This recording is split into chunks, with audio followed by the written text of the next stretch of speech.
Right now, what's small is big. Epic scale gaming is on the rise.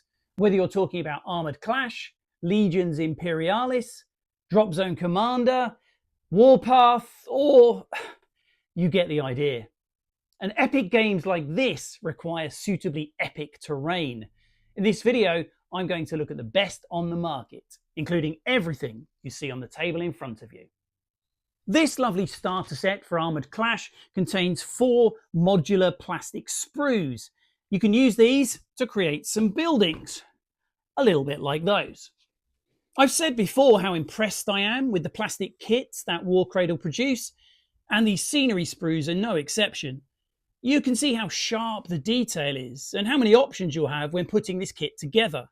Speaking of which, let's make some buildings.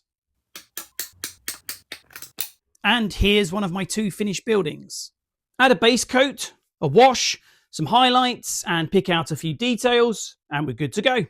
Here's the building on a mat with a few of my crown models from Armored Clash to provide a bit of scale.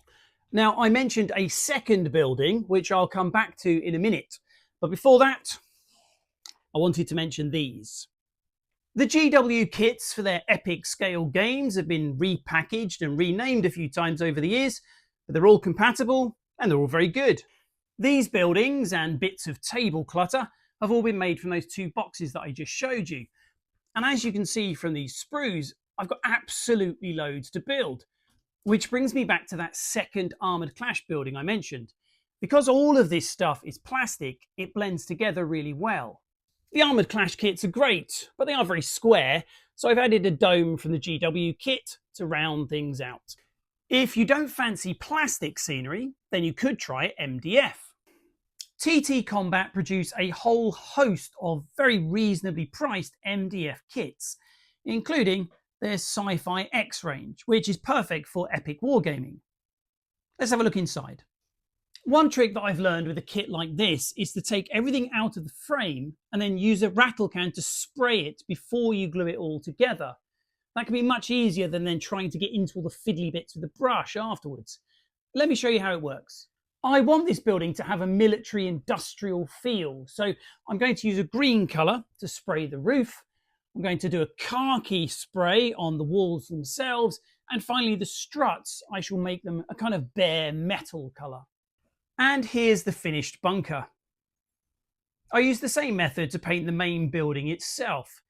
You can see that here with some Drop Zone Commander models to give it a bit of scale. And here are a few more buildings that I've painted in the same way.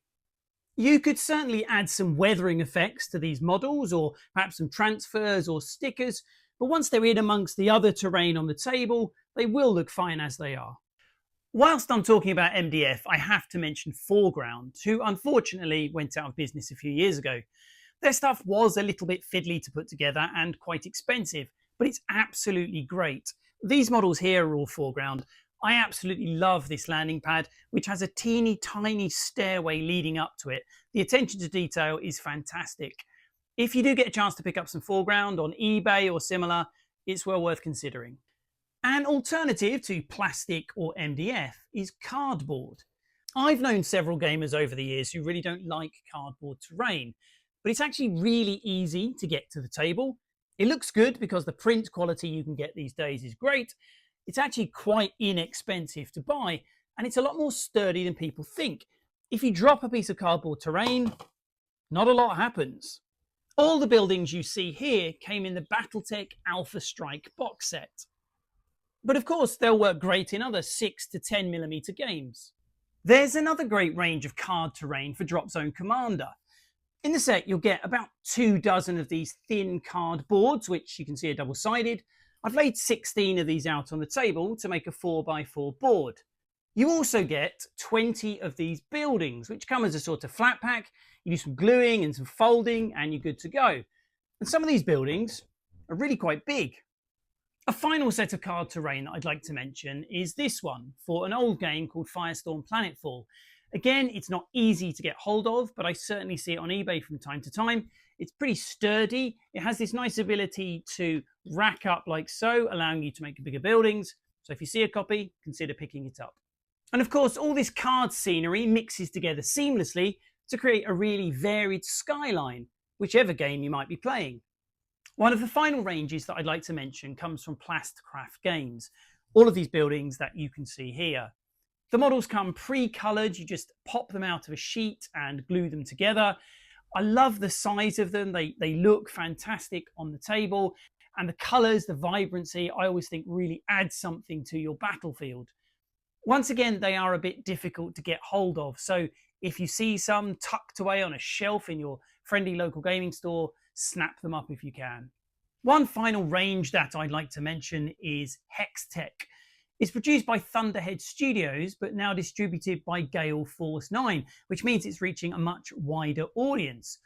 This stuff is styrofoam, pre-coloured, and I think it looks absolutely fantastic. It's definitely on my to-buy list. So those are my recommendations for scenery that can bring your sci-fi epic battlefields to life. Here's what it all looks like when it's mixed together on a tabletop. I don't know about you, but it makes me want to play a game. Please let me know if you think I've missed any important manufacturers. I really do want to know because I may well buy some of their stuff. Please let me know in the comments. I hope that you've enjoyed the video. If so, please consider giving it a like or subscribe. I hope to see you again soon. And until then, keep rolling.